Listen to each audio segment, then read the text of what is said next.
Excellences, mesdames et messieurs, chacun d'entre vous le sait désormais, le continent africain qui abrite 17% de la population mondiale n'est à l'origine que d'environ 3,5% des émissions de gaz à effet de serre de la planète.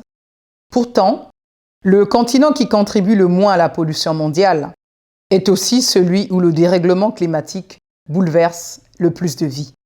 Mesdames et messieurs, l'Afrique est consciente des enjeux climatiques qui la concernent directement et travaille à structurer une réponse commune face à ce phénomène.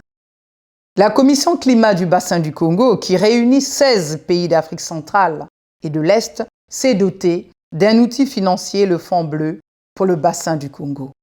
Le Fonds bleu pour le bassin du Congo dispose aujourd'hui d'un pipeline de 254 projets bancables issus des 16 États et d'un mécanisme de gestion obtenu suite à la réalisation d'une étude de préfiguration par un cabinet international. Le Fonds bleu pour le bassin du Congo est un outil de financement de projets concourant à la lutte contre les changements climatiques et à l'amélioration des conditions de vie des populations. C'est ici le lieu pour moi, au nom de son Excellence M. Denis Sassou Nguesso, président de la République, chef de l'État et président de la Commission climat du bassin du Congo, de vous inviter avec insistance à abonder ce fonds. Vous aurez ainsi efficacement contribué à la lutte contre les changements climatiques en Afrique et au renforcement de la résilience des populations.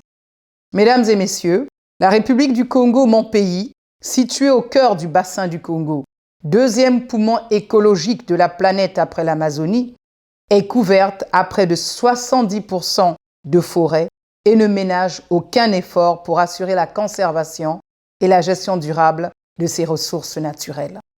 Dans la perspective d'augmenter notre ambition en matière de réduction de nos émissions de gaz à effet de serre et afin de nous inscrire dans une trajectoire de développement durable à travers la promotion d'une économie verte et bleue, bas carbone, notre pays a signé une lettre d'intention avec l'Initiative pour les forêts d'Afrique centrale.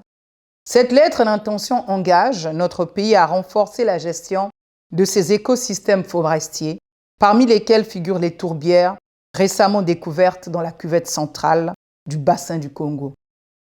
Véritable trésor écologique, mais aussi, si l'on y prend garde, véritable bombe à retardement, ces tourbières s'étendent sur 145 500 km² entre la République du Congo et la République démocratique du Congo.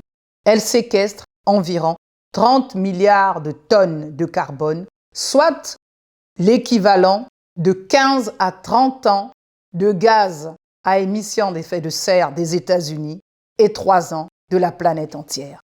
Encore une fois, des financements importants sont nécessaires pour assurer une gestion durable de ces ressources.